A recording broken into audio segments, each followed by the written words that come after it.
Hello, my name's Becca, and in this video I'm going to be giving you some top tips to help you this exam season.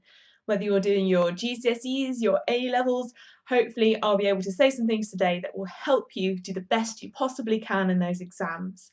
So, the first thing, take your time. That includes when you're preparing for the exam itself, on the day of the exam, and in the exam as well. So preparing for the exam. Make a revision schedule. Hopefully you've either started your revision or you're well into it already, but setting aside time every single day to make sure that you cover enough of those subjects so that you have that knowledge in your head. Try to go over each topic at least twice and do some past papers as well. It's really important when you're planning around your revision to schedule in some time to relax as well. Your brain is an organ. It needs to make sure that it's got enough time to rest and recover. If you try to just cram in all your revision in one go, like if you've left it a little bit too late, then your brain, it can't handle it. It needs that time to rest and relax. So make sure you schedule in some time to read a book, go for a walk, catch up with your friends. Don't just make it all about the exams, but of course they are incredibly important. Give yourself enough time so that you can walk into that exam feeling confident that you know that subject well enough to pass it and hopefully get a wonderful grade. Now, the day of the exam itself. You don't want to be hurrying when you're on your way to your exam. So the preparation for that can start the day before the exam. Make sure you've packed your bag with your pencil case, the clear pencil case, remember, and your extra pens, your pencils, your calculator, ruler, protractor, all the things that you need for all your different exams. Maybe pack some revision notes with you, but try to not worry too much about cramming in that last little bit of knowledge. It's in there, it's in your brain. Trust yourself on that. Also make sure that you take a water bottle with you. Summer exams can get really hot and your brain needs to have all that water, keeping it nice and hydrated. So take a water bottle with you. In exams, you're not allowed to have anything like Coca-Cola or fizzy drinks, sugary drinks, just a plain bottle of water. On the morning of the exam, also try to have some breakfast. I know not all of you may be fans of breakfast first thing in the morning, but again, your brain needs that energy.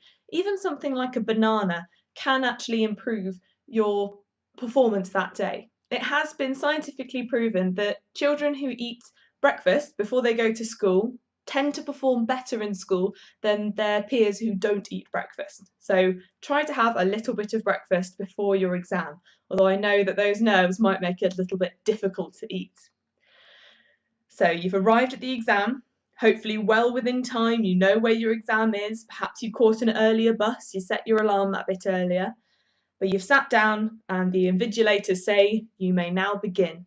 You open your exam paper, what's the first thing that you do? Hopefully, some of you might have thought, read the paper all the way through. Some of you might have thought, well, I'll start at question 1 and work my way through to the end. Different people work different ways in exams, but one really top tip that I can tell you here is read that paper from cover to cover before you begin answering anything. Not only will this give you an idea for how many questions are in the paper, but it will give you an idea of the questions that you think, oh, that's really easy, I know how to answer that, and those questions that you might think, oh no, I'm going to take a long time on those questions. Then go back to the start of the paper and work your way through those questions that you felt were the easy ones, because that means you're going to bank a lot of those marks early on in the paper. There's no rule that says you have to answer these questions in order. You can answer different sections at different times. Leave yourself enough time at the end to go back to those really difficult questions. And if you're not sure on what the answer is, at least write something, because you never know, you might get a mark for it. So work through that paper, playing to your skills. Try to get those easy marks early on, and then that means you've got plenty of time towards the end to work on those harder questions.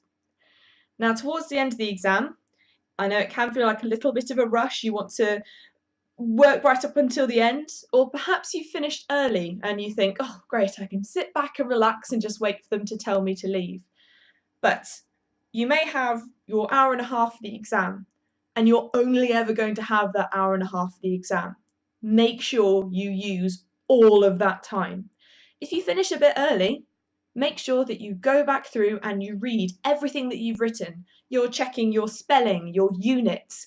Check that you've not accidentally missed out some questions, that some pages weren't stuck together. Use that time as much as you possibly can, and only put your pen down when you feel confident that you have definitely answered everything to the best of your ability. And then they'll tell you to leave and you can breathe a big sigh of relief before you start on your next exam. Now, my second big tip is in the exam itself. What are those questions trying to tell you? It can be a little bit difficult to decipher what the examiners are actually asking you, especially when some maths questions, for example, might be layered in a bit of a story, or there's some extra thing going on that you have to figure out. Well, there are three things that you can keep an eye out for to help you figure out what the question is actually asking of you. The first thing are the number of marks available for that particular question. If there's 1 mark available, then it means just write 1 point down, one statement, one thing relating to that question. Then if it's 2 marks or 3 marks, again, they're just wanting for those single statements, they're wanting for those individual points, and you can bullet point them.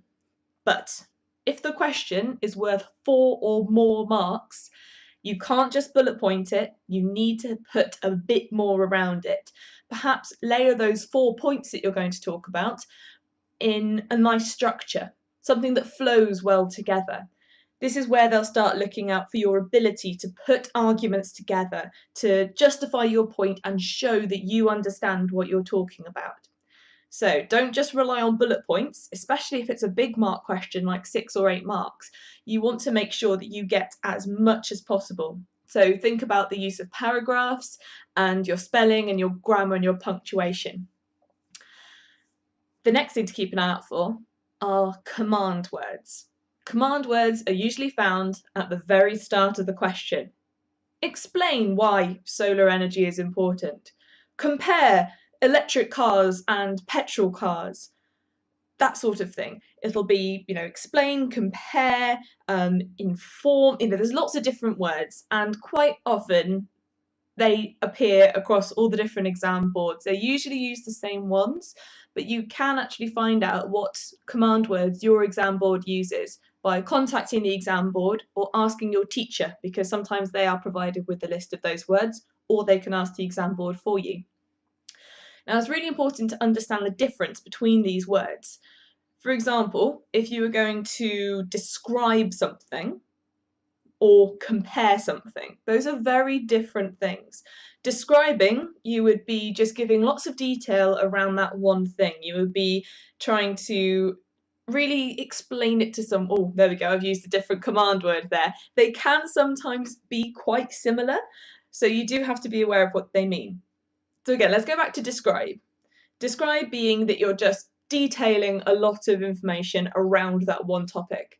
But compare would mean that you would have to give an argument for and against, or you'd have to weigh up both sides of a particular topic, and then probably make an informed decision based on your own opinion and interpretation of the facts. Usually use a couple of paragraphs there to help divide up your argument.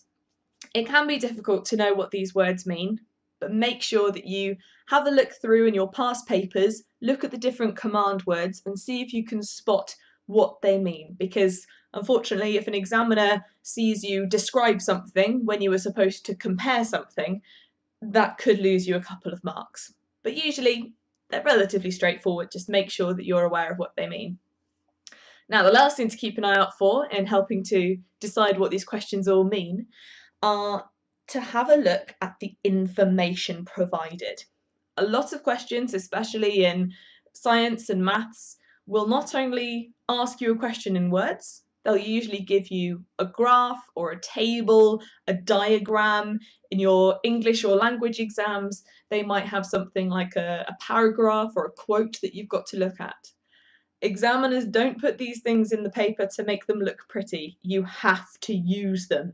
If there's a chart with some information in it, think about what information you could draw from that to help you answer that question. Perhaps you've got to fill in a table, or you've got to refer to that quote, you've got to interpret what it means maybe. Don't ignore the information, even if you're not really sure what it means. Make some reference to it, because that's what they're looking for. They're looking for how you can cope with all this different information and how you can apply it to your particular subject. Now, the third thing to help you in your exams are to make sure that you are being as clear as you possibly can to your examiner. People who mark exam papers have hundreds of them to mark. Think of all the people in your school and all the people in the schools in your area and the country. That's a lot of exam papers to get through. So they have to do it quite quickly to make sure it's turned around in time for you to get your exam results. Which means that as the person being examined, you have to make yourself as clear as possible so that it's really easy for the marker to give you those marks. If, for example, you have difficult to read handwriting, shall we say, if it's very difficult to see what you've written on the paper, the person marking the paper can't spend too long trying to decipher what you've written. You need to make it as clear as possible. So if you know that handwriting is a bit of a problem for you, perhaps answer your question in block capitals or print it. Maybe try your handwriting, see if your friends or your teachers can give you any tips as well.